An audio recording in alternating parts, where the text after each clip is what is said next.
പാഠം 693. ചില സ്വപ്നങ്ങൾ ഇങ്ങനെയാണ്.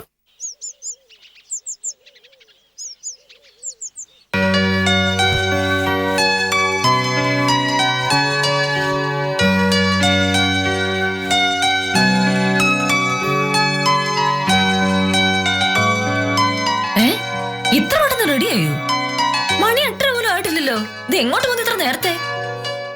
ആഫീസിലേക്ക് പോകുന്ന വഴി തോമസ് ഊട്ടിയുടെ പുരയിടത്തിലേക്കൊന്ന് കയറണം.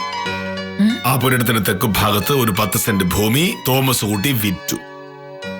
ഞാൻ ചെന്ന് അതൊന്ന് അളന്നു കൊടുക്കണമെന്ന് തോമസ് ഊട്ടി ഒരു നിർബന്ധം. കൊള്ളാം. വീട്ടിലെ ഒരാവശ്യം പറഞ്ഞിട്ടുണ്ടെങ്കിൽ മോഹനേട്ടനെ സഹായിക്കാൻ പറ്റില്ല. ഇതിപ്പോ പുള്ളിക്കിലെ തോമസ് ഊട്ടിയുടെ സ്ഥലം അളന്നു കൊടുക്കുന്ന കാര്യമായപ്പോ എന്താ ഒരു ശുഷ്കാന്തി. ഇതുകൊണ്ട് എന്തെങ്കിലും പ്രയോജനമുണ്ടോ? അതൊട്ടില്ല താനും. പ്രയോജനം എന്നതുകൊണ്ട് നീ എന്താണ് ഉദ്ദേശിച്ചത്? മോഹനേട്ടന് മനസ്സിലായിട്ടുണ്ടാവുമല്ലോ. ഒരാളുടെ സ്ഥലം അളന്ന് തിരിച്ചു കൊടുക്കേണ്ടത് വില്ലേജ് ഓഫീസറുടെ പണിയല്ല. അത് അളക്കാൻ അറിയാവുന്ന വേറെ ആരെങ്കിലും വിളിച്ചാൽ മതി. ഹാമേ, ഈ നാട്ടിലുള്ള ആളുകൾക്ക് ഇത്തരം കാര്യങ്ങൾക്ക് മോഹനകൃഷ്ണൻ സാറിന് മാത്രമേ വിശ്വാസമുള്ളൂ.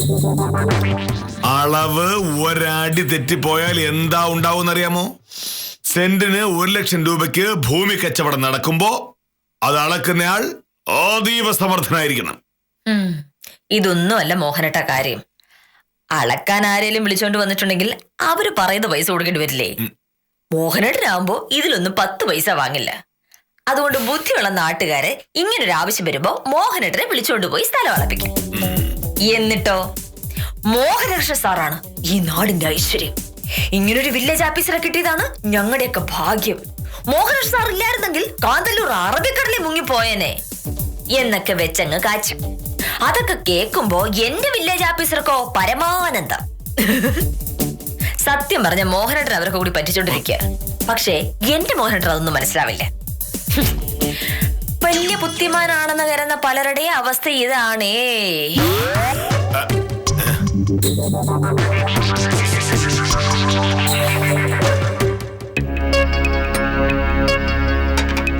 നീ പറഞ്ഞിട്ട് പോയതിന്റെ അർത്ഥം എന്താണ് എന്ന് എനിക്ക് മനസ്സിലായി. തോമസ് കുട്ടിയുടെ സ്ഥലം അളന്നു കൊടുത്തിട്ട് ഞാൻ അതിന് പ്രതിഫലം വാങ്ങുകയാണെങ്കിൽ ഞാൻ ഭയങ്കര ബുദ്ധിമാൻ. പ്രതിഫലം വാങ്ങാതിരുന്നാൽ ഞാൻ മണ്ടൻ, തോമസ് കുട്ടി ബുദ്ധിമാൻ. ഇതാണല്ലോ നീ ഉദ്ദേശിച്ചത്. അപ്പൊ മോഹനേട്ടൻ കാര്യങ്ങളൊക്കെ അറിയാം. ഹാമേ, ഒരു സർക്കാർ ഉദ്യോഗസ്ഥൻ സർക്കാർ ശമ്പളമല്ലാതെ മറ്റ് യാതൊരു പ്രതിഫലവും വാങ്ങാൻ പാടില്ല എന്നാണ് നിയമം. അതുകൊണ്ട് തന്നെ ഞാൻ തോമസ് കുട്ടിയുടെ സ്ഥലം അളക്കുന്നതിന് പൈസ വാങ്ങില്ല. അതുകൊണ്ടാണ് തോമസ് കുട്ടി മോഹനേട്ടനെ തന്നെ വിളിക്കുന്നത് എന്നാണ് ഞാനും പറഞ്ഞത്. കാശ് മുടക്കാതെ കാര്യം നടക്കുമെങ്കിൽ ആ വഴി നോക്കാൻ ആളുകൾ ഒരുപാടുണ്ടാവുമല്ലോ. എല്ലാ കാര്യങ്ങളെയും കാശിന്റെ കണക്ക് വെച്ച് അളക്കുന്നത് ശരിയല്ല. എനിക്ക് ഭൂമി അളക്കാൻ അറിയാം. അതുകൊണ്ട് തോമസ് കുട്ടി എന്നെ വിളിച്ചു. ആ സ്ഥലം അളന്നു കൊടുക്കുന്നത് കൊണ്ട് സാമ്പത്തിക ലാഭമില്ല എന്ന ഒറ്റ കാരണം കൊണ്ട് അളക്കാൻ വരില്ല എന്ന് പറയാൻ പറ്റുമോ? മറ്റുള്ളവർക്ക് സഹായം ചെയ്യുക എന്നുള്ളത് നല്ല മനസ്സുള്ളവർക്ക് മാത്രം ചെയ്യാൻ പറ്റുന്ന ഒരു കാര്യമാണ്. എനിക്ക് ഒരു നല്ല മനസ്സുണ്ട്, അതുകൊണ്ട് ഞാനത് ചെയ്യുന്നു. മോഹനേട്ടാ, പുളിക്കിലെ തോമസോടെ സഹായിക്കുന്നതിന് ഞാൻ എതിരൊന്നുമല്ല. പക്ഷെ മോഹനേട്ടന്റെ സ്വന്തം ഭാര്യ എനിക്ക് ഒരാവശ്യം വന്നിട്ടുണ്ടെങ്കിൽ മോഹനേട്ടനെ സഹായിക്കുന്നില്ലല്ലോ. അതെന്തുകൊണ്ടാ? ഞാൻ സഹായിക്കില്ലെന്ന് ആര് പറഞ്ഞു? നീ ഭൂമി വാങ്ങുകയാണെങ്കിൽ എന്നോട് പറഞ്ഞാ മതി. ഒരൊറ്റ പൈസ പോലും വാങ്ങാതെ ഞാൻ അളന്നുതരാം. ഭൂമി അളക്കുക എന്നുള്ള ഒരൊറ്റ സഹായം മാത്രമാണോ മോഹനേട്ടൻ ചെയ്യാനുള്ളത്? ഈ വീട്ടിൽ എന്തുമാത്രം ജോലിയുണ്ട്. ഒരു ചെറിയ സഹായം പോലും മോഹനേട്ടൻ ചെയ്യൂ. മോഹനേട്ടൻ ആഹാരം കഴിച്ച് പാത്രം കഴുകി വെക്കാൻ പോലും മെനക്കെടാതെ 10 പൈസയുടെ ഗുണം പോലും ഇല്ലാതെ ഇങ്ങനെ നാട്ടുകാരെ സഹായിക്കാൻ പോകുന്നതിന്റെ അർത്ഥം എന്താണെന്നാണ് ഞാൻ ചോദിച്ചത്. അർത്ഥം എന്താണെന്നൊക്കെ എനിക്കറിയാം. ഇവിടെ എന്നെ സഹായിച്ചിട്ടുണ്ടെങ്കിൽ അതിന്റെ പേര് നാട്ടുപ്രമാണിയാൻ പറ്റുമോ? ഇല്ല. തോമസ് ഊട്ടിയുടെ സ്ഥലം പൈസ വാങ്ങാതെ അളന്നു കൊടുത്താൽ തോമസ് ഊട്ടിയുടെ മുന്നിൽ വലിയ പുള്ളിയാവാം. അത് മാത്രമാണ് മോഹനേട്ടൻ ഉദ്ദേശം എന്നുള്ള കാര്യം എനിക്കറിയാം. ഇവിടത്തെ ജോലികൾ ചെയ്യാൻ നിനക്ക് എന്റെ സഹായത്തിന്റെ ആവശ്യമൊന്നുമില്ല. പാത്രം കഴുകുക എന്ന് പറഞ്ഞാൽ അത്ര വലിയ ജോലിയൊന്നുമല്ലല്ലോ. പാത്രം എടുക്കുക, വെള്ളം ഒഴിക്കുക, കഴുകുക, അതൊക്കെ ആർക്കും ചെയ്യാം. പക്ഷേ ഭൂമി അളക്കുന്നത് അതുപോലെയല്ല. ഞാൻ ഒരാളെ സഹായിക്കുന്നെങ്കിൽ അയാൾക്ക് ആ സഹായം കിട്ടിയേ പറ്റൂ എന്ന് എനിക്ക് ബോധ്യപ്പെടണം. അല്ലാതെ പറ്റില്ല. തോമസ് കുട്ടിയെ എനിക്ക് വർഷങ്ങളായി പരിചയമാണ്. അപ്പോ തോമസ് ഊട്ടി ഒരു കാര്യം പറയുമ്പോ ഞാൻ ചെയ്തു കൊടുക്കും. അതിൽ കൂടുതൽ പരിചയമില്ലേ ഉത്തമനുമായിട്ട്? എന്നിട്ട് ഉത്തമനോട് സഹായം ചോദിച്ചപ്പോ ഇന്നലെ മോഹനേട്ടൻ എന്താ പറഞ്ഞെന്ന് ഓർമ്മയുണ്ടോ? മോഹനേട്ടന് മനസാക്ഷി ഉണ്ടായിരുന്നെങ്കിൽ ഉത്തമന് പറഞ്ഞത് സമ്മതിച്ചേനെ.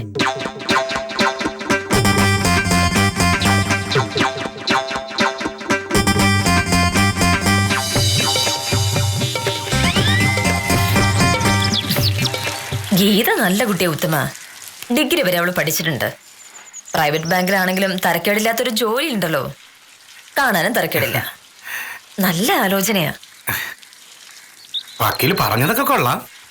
പക്ഷേ ഞാൻ ഒരു 10ാം ക്ലാസ്സുകാരനാണല്ലോ വക്കീലെ. അത് ആ കൊച്ചിന് സമ്മതമാവോ? വിദ്യാലക്ഷ്മിയുടെ അടുത്ത ബന്ധുവല്ലേ ഗീത? വിദ്യ തന്നെ എന്നോട് ഈ കല്യാണക്കാരൻ പറഞ്ഞത്. അവൾ ഉറപ്പിച്ചു പറഞ്ഞല്ലോ ഗീത എന്തായാലും സമ്മതിക്കുന്ന്. അല്ലെങ്കിലും വിദ്യാലക്ഷ്മി പറയുന്നതിനപ്പുറം ഒരു വാക്കില്ല ഗീതയ്ക്ക്. പിന്നെ അവരുടെ ഒരുപാട് പൈസയൊന്നുമില്ല. ഒന്നും പണമൊന്നും അധികം ചോദിക്കാതിരുന്നിട്ടുണ്ടെങ്കിൽ ഈ കല്യാണം നടക്കും. ഒന്നും പണമൊന്നും നമുക്ക് വേണ്ട. മനസമാധാനമായിട്ട് ജീവിക്കാൻ പറ്റണം. അത്രേ നമുക്കുള്ളൂ.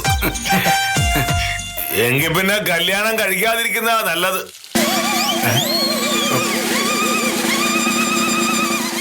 അല്ല, കല്യാണം കഴിച്ച ഒരാളുടെ അനുഭവമായിട്ട് ഉത്തമം കൂട്ടിയാ മതി. കൂടുതൽ സിദ്ധാന്തം പറയണ്ട. നാളെ ഉത്തമനോട് പെണ്ണ് കാണാൻ മോഹനോട് വരും. വില്ലേജ് ഓഫീസറുടെ കൂട്ടത്തിലൊക്കെ ചെല്ലുമ്പോ ഗീതയുടെ വീട്ടുകാർക്ക് ഒരു സന്തോഷം. അതാണ്. എനിക്ക് നാളെ ഓഫീസിൽ പോണം.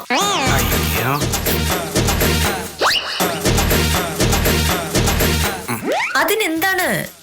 എന്നും വൈകിട്ട് 5 മണിക്ക് ഇറങ്ങുന്ന സ്ഥാനത്ത് നാളെ ഒരു 3:30 ആകുമ്പോ ഇങ്ങ് ഇറങ്ങണം.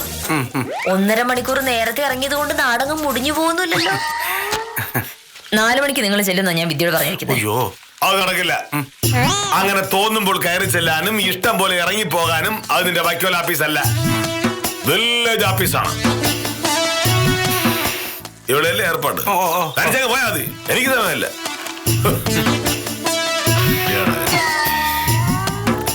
സാറ് കൂടെ വന്നിരുന്നേ നന്നായിരുന്നേ. ഞാൻ ഒറ്റയ്ക്ക് എങ്ങനെയാണ് വക്കീലേ? സാരമില്ല ഉത്തമ. ഒരാൾക്ക് നന്മ വരുന്ന കാര്യം പറയുമ്പോ വില്ലേജ് ഓഫീസർ എന്തെങ്കിലുമൊക്കെ ഉടക്കിടാറുണ്ട്. അതാണല്ലോ പണ്ട് മുതലുള്ള സാറിന്റെ ശീലം. ഉത്തമൻ ഒറ്റയ്ക്ക് പോയാ മതി. എന്തായാലും ഈ കല്യാണം നടക്കും.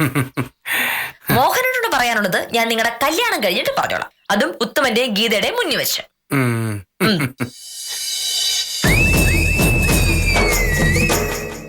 ഓ, അതാണ് പ്രശ്നം. പെണ്ണ് കാണാൻ ഉത്തമന് കൂട്ടുപോകാത്താണ് പ്രശ്നം.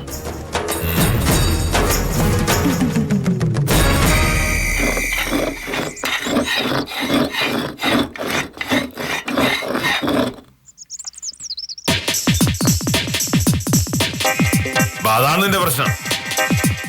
ഞാൻ ഉത്തമന്റെ കൂടെ പെണ്ണ് കാണാൻ പോകാത്തത്. അതും പ്രശ്നമാണ് മോഹനേട്ട. മോഹനേട്ടന്റെ സകല ആവശ്യങ്ങളെ സഹായിക്കാൻ ഓടി വരുന്ന ആളല്ലേ ഉത്തമൻ. ഉത്തമന്റെ ജീവിതത്തിനൊരു നന്മ വരണമെന്ന് മോഹനേട്ടന് ആഗ്രഹം എന്തെങ്കിലും ഉണ്ടായിരുന്നെങ്കിൽ മോഹനേട്ടന് ഉറപ്പായിട്ട് പെണ്ണ് കാണാൻ എന്ന് കൂടെ പോയനെ. ഉത്തമന്റെ ജീവിതത്തിൽ നന്മ വരുന്നതിനൊന്നും ഞാനെതിരല്ല. പക്ഷേ ഞാൻ ഒരു സർക്കാർ ഉദ്യോഗസ്ഥനാണ്. ഒരു സർക്കാർ ഉദ്യോഗസ്ഥൻ സുഹൃത്തിന് പെണ്ണ് കാണാൻ പോകാൻ വേണ്ടി ലീവ് എടുക്കുക എന്ന് പറയുന്നത് ഒരിക്കലും ശരിയുള്ള കാര്യമല്ല. ലീവ് എടുക്കണ്ടല്ലോ മോഹനേട്ടാ. ആ കാര്യമല്ലേ നമ്മൾ സംസാരിച്ചതല്ലേ. മോഹനേട്ട ഉത്തമന്റെ കൂടെ പോകാതിരിക്കുന്നതിന് ഒരൊറ്റ കാരണമല്ലേ ഉള്ളൂ. ഈ കല്യാണത്തിനുള്ള ഏർപ്പാടുണ്ടാക്കിയത് ഞാനായിപ്പോയി. ഗീതയെ ഉത്തമന് വേണ്ടി കല്യാണം ആലോചിക്കാൻ ഞാൻ മുൻകൈ എടുത്തത് മോഹനേട്ടന് ഇഷ്ടപ്പെട്ടില്ല. അതെ, ഇനി ഇഷ്ടപ്പെടാതിരുന്നിട്ടൊന്നും ഒരു കാര്യമില്ല. ഉത്തമൻ എന്ന് ഗീതയെ പെണ്ണ് കാണാൻ പോകും. അവർക്ക് പരസ്പരം ഇഷ്ടപ്പെടും. ഈ കല്യാണവും നടക്കും. അത് കഴിഞ്ഞ് ഗീതയുമായിട്ട് ഉത്തമൻ ഇവിടെ കയറി വരും. അപ്പോഴും മോഹനേട്ടൻ ഇങ്ങനെ മസിൽ പിടിച്ചോണ്ടിരുന്നാ മതി. വലിയ അടുപ്പക്കാരനാണല്ലോ ഉത്തമൻ. മോഹനേട്ടൻ ഒന്ന് ഫോൺ വിളിച്ച പറന്നു വരികയും ചെയ്യും.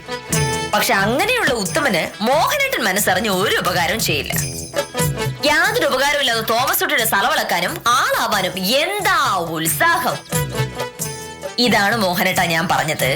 മോഹനേട്ടനെ സ്നേഹിക്കുന്നവർക്ക് മോഹനേട്ടനെ കൊണ്ട് ഒരു ഉപകാരം ഉണ്ടാവുന്നില്ല എന്ന് ഇപ്പൊ മനസ്സിലായോ?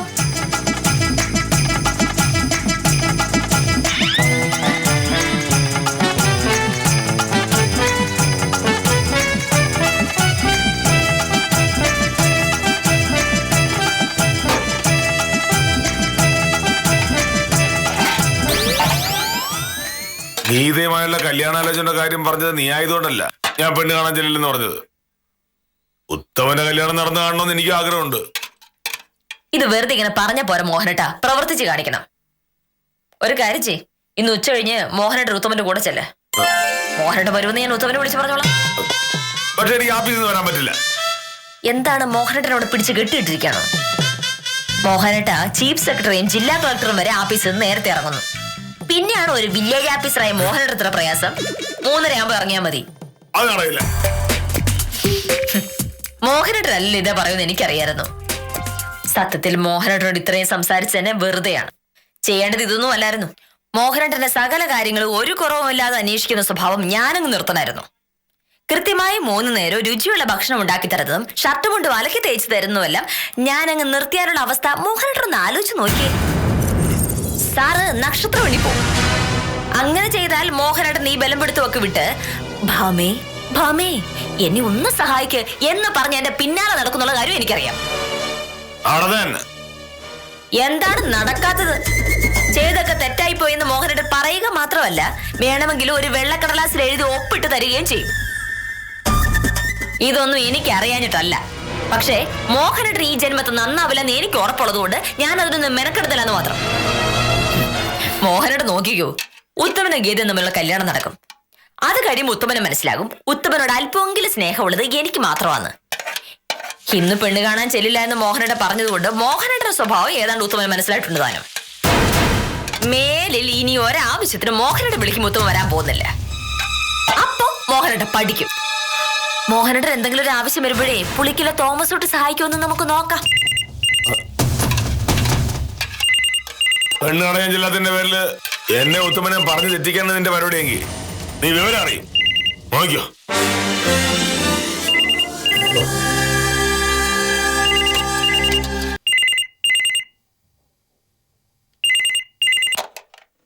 ഹലോ. അതെ, ഉണ്ട്, കൊടുക്കാം. ഭാമേ ഇപ്പോൾ വരും.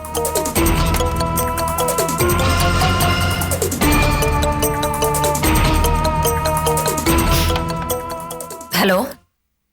ആ വിദ്യ, എന്താ രാവിലെ? എന്താ വിദ്യ? അതെന്താ പറ്റി? അപ്പൊ ഗീതയോട് സംസാരിക്കാതാണ് നീ എന്നോട് പറഞ്ഞത്? ഇനി ഞാൻ ഉത്തമനോട് എന്താ പറയുക? ആകെപ്പാടെ നാണക്കേടായി. വിദ്യ, നീ ഇങ്ങനെ ഒരു അബദ്ധം കാണിക്കുന്ന സ്വപ്നത്തെ പോലെ ഞാൻ കരുതിയില്ല. ശരി, അല്ലാതെ ഇപ്പൊ എന്ത് ചെയ്യാൻ പറ്റും?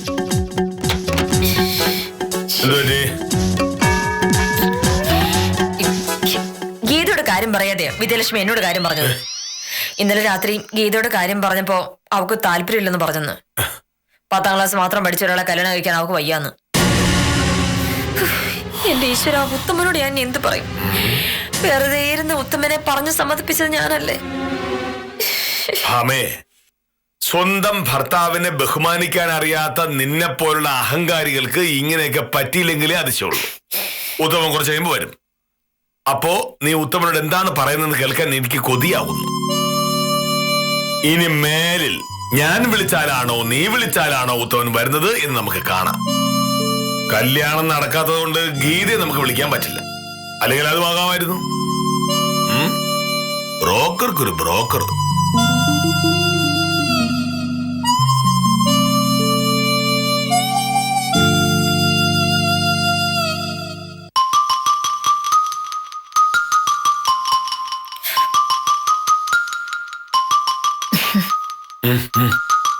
എന്താ ഉത്തമനോട് പറയുക?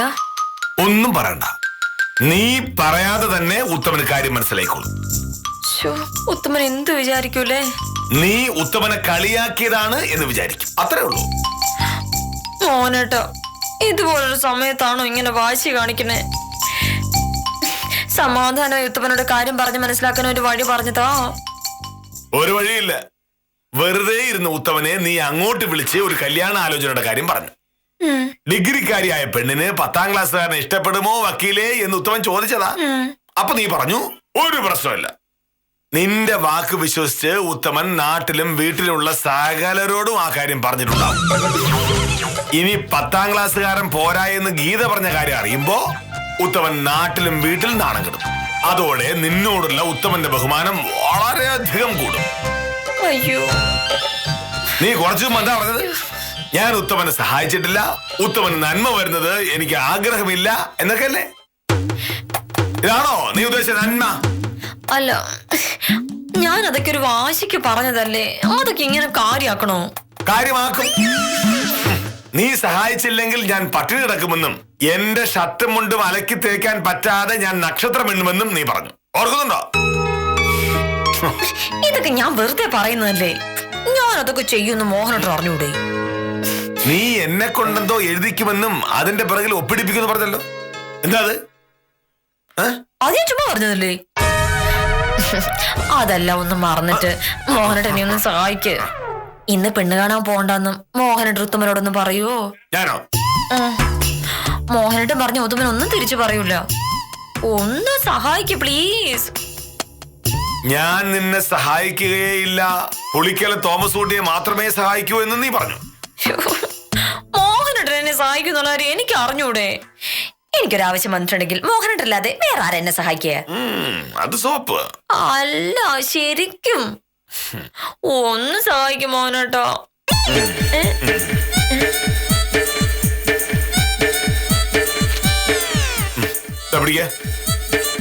ഇതെന്താ? നീ എന്നോട് പറഞ്ഞതൊക്കെ തെറ്റായി പോയി, മേലിൽ അങ്ങനെയൊന്നും പറയില്ല എന്നെഴുതി അടിയിലൊപ്പിട്. അല്ല, അത് മാത്രം പോരാ, പിന്നെന്താ? ഞാൻ നാട്ടുകാർ മുഴുവൻ ബഹുമാനിക്കുന്ന ഒരു വില്ലേജ് ഓഫീസറാണ് എന്നും എഴുതണം. അതൊക്കെ ഞാനിങ്ങനെ എഴുതുന്ന എന്തിനാ? സത്യമല്ലേ? സത്യമാണ്. പക്ഷേ ആ സത്യം അംഗീകരിക്കാൻ നിനക്ക് ഭയങ്കര മടിയാണല്ലോ. അതുകൊണ്ട് നിന്റെ കൈപ്പടയിൽ അത് എഴുതി ഒപ്പിട്ട് തരണം. ഞാനത് സൂക്ഷിച്ചു വെച്ചോളാം. ഇതിന്റെയൊക്കെ കാര്യമുണ്ടോ മോനേട്ടാ? വക്കീലേ, അയ്യോ ഉത്തമൻ, മോനുണ്ടോ? നീ എന്ത് തീരുമാനിച്ചു? ഞാൻ പറഞ്ഞതുപോലെ എഴുതിയാൽ ഈ പ്രശ്നം ഞാൻ തീർത്തു തരാം. ഇല്ലെങ്കിൽ നീ ഇന്ന് ഉത്തമന്റെ മുന്നിൽ നിന്ന് നക്ഷത്രം എണ്ണും.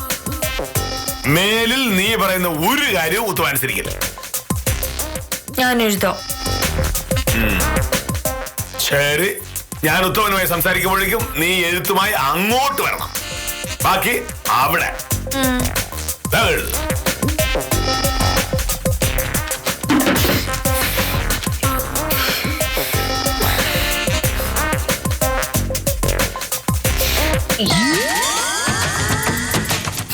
ഒരു വക്കീലിനേക്കാൾ ഒരുപാട് വലിയ ആളാണ് വില്ലേജ് ഓഫീസർ എന്ന് കൂടി എഴുതണം. എഴുതിക്കോളാം.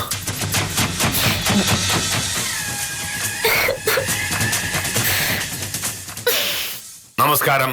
ഉത്തമനത്തെ രാവിലെ വക്കീൽ ഒന്ന് കാണണമായിരുന്നു. ഇന്ന് വൈകുന്നേരമാണല്ലോ പെണ്ണ് കാണാൻ പോകുന്നത്. ഭാമ ഇപ്പോൾ വരും.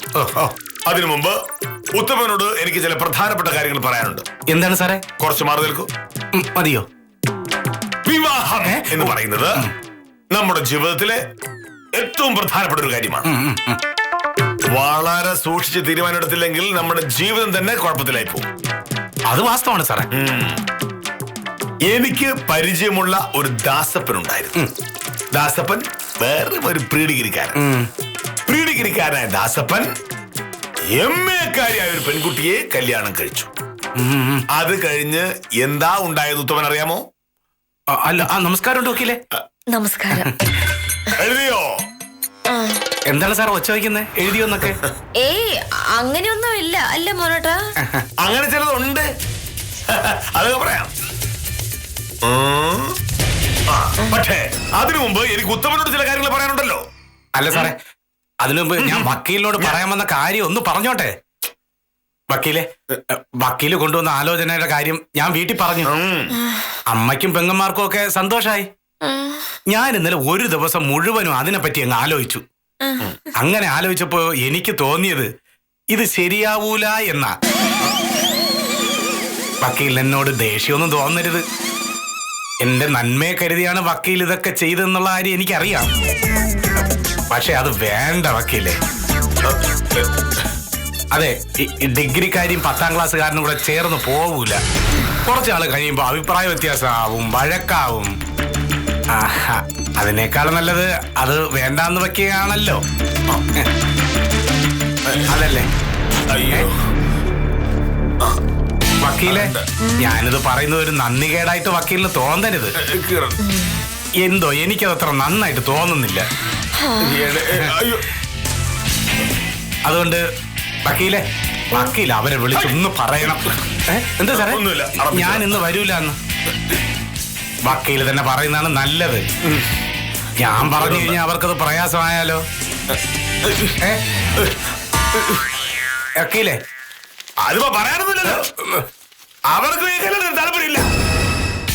ഇതൊക്കെ ഇവള് വെറുതെ പറഞ്ഞുണ്ടാക്കിയതാ. അതാണ് ഞാൻ ഇപ്പൊ കാണിച്ചുതരാം. വക്കീൽ അങ്ങനെ വെറുതെ പറയുന്നില്ല സാറേ, എനിക്കറിയാം. എന്നാലും ഇപ്പൊ ഇങ്ങനെ പറയുന്നതിൽ വക്കീലിന് വിഷമോ കാണും. പക്ഷെ ഇക്കാര്യത്തിൽ എന്നെ സഹായിച്ചേ പറ്റൂ വക്കീലെ. ഉത്തമ വിഷമിക്കണ്ട, ഞാൻ അവരെ വിളിച്ച് പറഞ്ഞോളാം. എന്ത് പറയാൻ? അവരിങ്ങോട്ട് വിളിച്ചല്ലോ. അവരെ ഇങ്ങോട്ട് വിളിച്ചായിരുന്നു. എന്തൊക്കെയാ ഈ പറഞ്ഞുകൊണ്ടിരിക്കുന്നത്? ഉത്തമക്ക് ഇത് ഞാൻ ശരിയാക്കോളാം. വലിയ ഉപകാരം വക്കീലെ, വേറെ ഒന്നും തോന്നല്ലേ. ഞാൻ വരട്ടെ സാറേ. ശരി, പൊയ്ക്കോ, സാരമില്ല.